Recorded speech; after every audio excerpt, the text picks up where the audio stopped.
ಹಸಿದು ಹಲಸು ಉಂಡು ಮಾವು ಎಂಬ ಗಾದೆಯ ಮಾತೇ ಇದೆಯಲ್ಲವೇ. ಹಸಿವಾದಾಗ ಹಲಸಿನ ಹಣ್ಣನ್ನು ತಿನ್ನಬಹುದು. ಹಸಿವಾದಾಗ ತಿಂದರೇನೆ ಬೇಗನೆ ಜೀರ್ಣವಾಗುತ್ತದೆ ಎಂಬ ಕಾರಣವೂ ಇರಬಹುದು. ನಮಗೆ ಮಳೆಗಾಲದಲ್ಲಿ ನಮ್ಮ ಅಮ್ಮ ಹಲಸಿನ ಹಣ್ಣನ್ನು ಜೇನುತುಪ್ಪದ ಜೊತೆಗೆ ತಿನ್ನಲು ಕೊಡುತ್ತಿದ್ದಳು. ಯಾಕೆಂದರೆ ಹಲಸಿನ ಹಣ್ಣು ಜೇನುತುಪ್ಪದೊಂದಿಗೆ ತಿಂದರೆ ಅಜೀರ್ಣವಾಗುವುದಿಲ್ಲ ಎಂಬ ನಂಬಿಕೆ. ಇದು ನಿಜ ಕೂಡ ಆಗಿರಬಹುದು. ಹಲಸಿನ ಮರವು ಚೈತ್ರ ಮಾಸದಲ್ಲಿ ಫಲ ಕೊಡಲು ಆರಂಭಿಸಿದರೆ ಮಳೆಗಾಲದ ಕೊನೆಯವರೆಗೂ ಹಣ್ಣುಗಳನ್ನು ನೀಡುತ್ತದೆ. ಎಲ್ಲ ಕಾಲದಲ್ಲೂ ಬೇರೆ ಬೇರೆ ಊರುಗಳಿಂದ ಹಲಸಿನ ಹಣ್ಣುಗಳು ಈಗ ಮಾರುಕಟ್ಟೆಗೆ ಬರುತ್ತವೆ. ಈಗ ಹಲಸಿನ ಹಣ್ಣಿಗೂ ಬಂಗಾರದ ಬೆಲೆ. ಹಲಸಿನ ಹಣ್ಣುಗಳಲ್ಲಿ ಅನೇಕ ತಳಿಯ ಹಲಸುಗಳಿವೆ. ತುಳುವೆ, ಬರ್ಕೆ, ಚಂದ್ರಬರ್ಕೆ, ರುದ್ರಾಕ್ಷಿ ಮೊದಲಾದ 10 ಹಲವು ತಳಿಗಳಿವೆ. ಹಲಸಿನ ಮೇಳದಲ್ಲಿ ಈ ಎಲ್ಲ ಬಗೆಯ ಹಲಸುಗಳನ್ನು ನಾವು ನೋಡಬಹುದು. ಹಲಸಿನಕಾಯಿ ಎಳತಾಗಿದ್ದರೆ ಅದರಿಂದ ಅಡ್ಗೈ ಎಂಬ ದಿಢೀರ್ ಉಪ್ಪಿನಕಾಯಿ ಮಾಡುತ್ತಾರೆ. ನಮ್ಮಲ್ಲಿ ಇದು ಎಲ್ಲರ ಅಚ್ಚುಮೆಚ್ಚು. ಸಾಮಾನ್ಯವಾಗಿ ಹಲಸಿನ ಸೀಸನ್ನಲ್ಲಿ ಎಲ್ಲ ಸಮಾರಂಭಗಳಲ್ಲಿ ಊಟದ ಎಲೆಯ ತುದಿಯಲ್ಲಿ ಅಡ್ಗೈ ಇದ್ದೇ ಇರುತ್ತದೆ.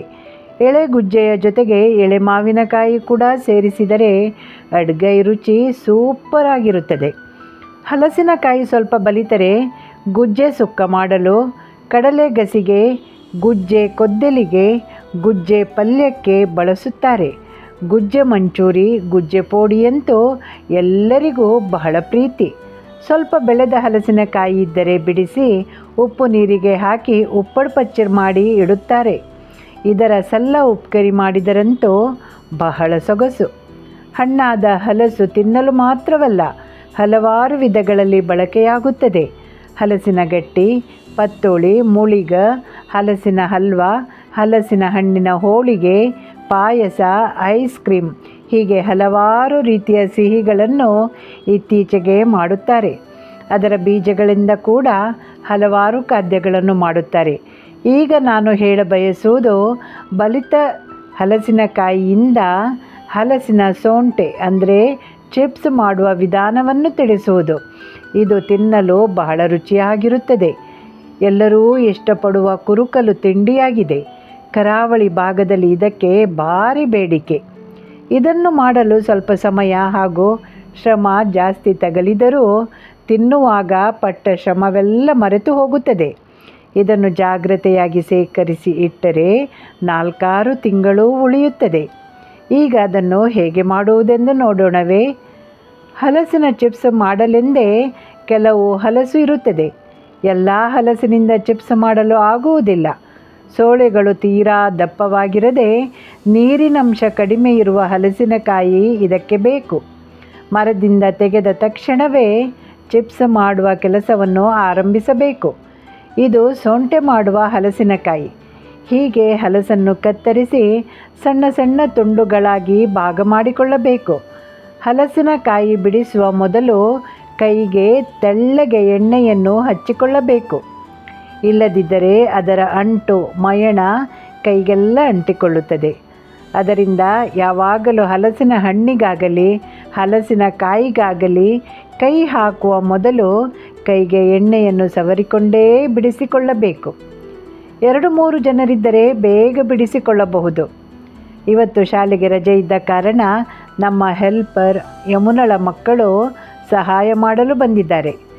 ಹೀಗೆ ಶೇಡಿನಿಂದ ಸೋಳೆ ಬಿಡಿಸಿದ ನಂತರ ಅದರಿಂದ ಬೀಜವನ್ನು ಬೇರ್ಪಡಿಸಬೇಕು. ನನ್ನ ಮೊಮ್ಮಗನೂ ನನಗೆ ಸಹಾಯ ಮಾಡುತ್ತಿದ್ದಾನೆ. ಅವನಿಗೂ ಹಲಸಿನ ಹಣ್ಣಿನ ಚಿಪ್ಸ್ ಎಂದರೆ ತುಂಬ ಇಷ್ಟ. ಎಲ್ಲರೂ ಸೇರಿ ಕೆಲಸ ಮಾಡಿದರೆ ಕೆಲಸ ಮುಗಿದದ್ದು ಗೊತ್ತಾಗುವುದಿಲ್ಲ. ಮಕ್ಕಳು ಚಂದ ಮಾಡಿ ಹಲಸಿನ ಸೋಳೆಯನ್ನು ಅದರಿಂದ ಬೀಜವನ್ನೂ ಬಿಡಿಸಿದ್ದಾರೆ. ಇನ್ನು ಇದನ್ನು ತೆಳ್ಳಗೆ ಸಪೂರವಾಗಿ ಹೆಚ್ಚಿಕೊಳ್ಳಬೇಕು. ಇದನ್ನು ನಾನೇ ಹೆಚ್ಚುತ್ತೇನೆ. ದಪ್ಪಗೆ ಹೆಚ್ಚಬಾರದು. ಒಂದೇ ಲೆಕ್ಕ ಕತ್ತರಿಸುವುದು ಕೂಡ ಒಂದು ಕಲೆ. ದಪ್ಪ ಹೆಚ್ಚಿದರೆ ಚಿಪ್ಸ್ ಸರಿಯಾಗಿ ಕಾಯದೆ ಮೆತ್ತಗಾಗುತ್ತದೆ. ಹೆಚ್ಚಿದ ಸೋಳೆಯ ತುಂಡುಗಳನ್ನು ಒಂದು ಬಿಳಿ ಬಟ್ಟೆಯ ಮೇಲೆ ಹರಡಿ ಗಾಳಿಗೆ 2-3 ಗಂಟೆಯಾದರೂ ಒಣಗಲು ಹಾಕಬೇಕು. ಇಷ್ಟು ಕೆಲಸವಾದರೆ ಒಂದು ದೊಡ್ಡ ಕೆಲಸ ಅರ್ಧ ಮುಗಿದಂತೆ. ಇನ್ನು ಕರಿಯಲು ಎಣ್ಣೆ ಹಾಕಿ ಬಾಣಲೆಯನ್ನು ಒಲೆಯ ಮೇಲಿಡೋಣ. ಸ್ವಲ್ಪ ದೊಡ್ಡ ಕಾವಲಿಯನ್ನೇ ಇಟ್ಟುಕೊಳ್ಳಬೇಕು. ಕಾವಲಿಯಲ್ಲಿ ಅರ್ಧದಷ್ಟು ಮಾತ್ರ ಎಣ್ಣೆಯನ್ನು ಹಾಕಬೇಕು. ಉಪ್ಪು ನೀರನ್ನು ಸೇರಿಸುವಾಗ ರಪ್ಪನೆ ಉಕ್ಕುವುದುಂಟು. ಅದಕ್ಕೆ ಸ್ವಲ್ಪ ದೊಡ್ಡ ಕಾವಲಿಯನ್ನು ಇಟ್ಟರೆ ಉಕ್ಕಿದರೂ ಹೊರಗೆ ಬೀಳದಿರಲಿ ಎಂದು ಹೇಳಿದ್ದು. ತೆಂಗಿನೆಣ್ಣೆಯಲ್ಲಿ ಚಿಪ್ಸನ್ನು ಕರಿದರೆ ಘಮ ಜಾಸ್ತಿ. ಆದರೆ ಅದು ಹೆಚ್ಚೆಂದರೆ 1 ತಿಂಗಳವರೆಗಷ್ಟೇ ಉಳಿಯುತ್ತದೆ. ನಂತರ ಸ್ವಲ್ಪ ಕವಂಟು ವಾಸನೆ ಬರಬಹುದು. ತುಂಬ ಸಮಯ ಇಡಬೇಕೆಂದರೆ ರಿಫೈನ್ಡ್ ಎಣ್ಣೆಯಲ್ಲೇ ಕರಿದರೆ ಬಹಳ ಸಮಯ ಉಳಿಯುತ್ತದೆ.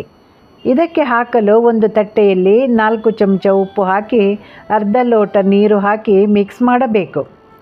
ಉಪ್ಪು ನೀರಿನಲ್ಲಿ ಸರಿಯಾಗಿ ಕರಗಬೇಕು. ಕೇವಲ ಬಿಸಿಯಲ್ಲ, ಸರಿ ಕಾವು ಬರಬೇಕು. ಕತ್ತರಿಸಿ ಒಣಗಿಸಿದ ಹಲಸಿನ ಸೋಳೆಯ ತುಂಡುಗಳನ್ನು ಒಂದು ಪ್ಲೇಟಿನಲ್ಲಿ ಹಾಕಿ ಮೆಲ್ಲ ಸ್ವಲ್ಪ ಸ್ವಲ್ಪ ಮಾಡಿ ಎಣ್ಣೆಯಲ್ಲಿ ಹಾಕಿ ಕರಿಯಬೇಕು. ಒಂದೇ ಸಲ ಸೇರಿಸಬಾರದು.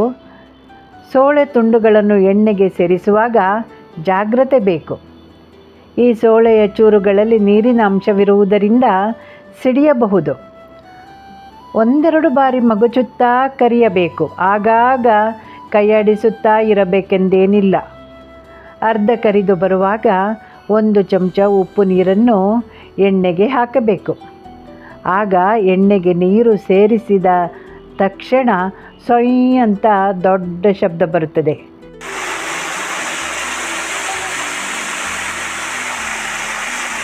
ಇದಕ್ಕೆ ಹೆದರುವುದು ಬೇಡ. ಅದು ಕಮ್ಮಿಯಾಗುತ್ತಾ 1 ನಿಮಿಷದೊಳಗೆ ಪೂರ್ತಿ ನಿಲ್ಲುತ್ತದೆ.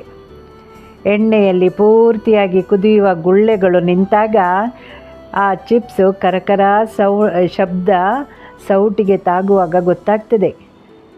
ಆಗ ಅದನ್ನು ಜಾಲರಿಯಲ್ಲಿ ಎಲ್ಲವನ್ನು ಸೇರಿಸಿ ಎಣ್ಣೆಯನ್ನು ಮೆಲ್ಲನೆ ಎಲ್ಲವನ್ನು ಸೋಸಿ ಹೊರಗೆ ತೆಗೆಯುವುದು. ಇಷ್ಟೇ ಹಲಸಿನ ಗರಂಕೊರ ಮಾಡುವುದು.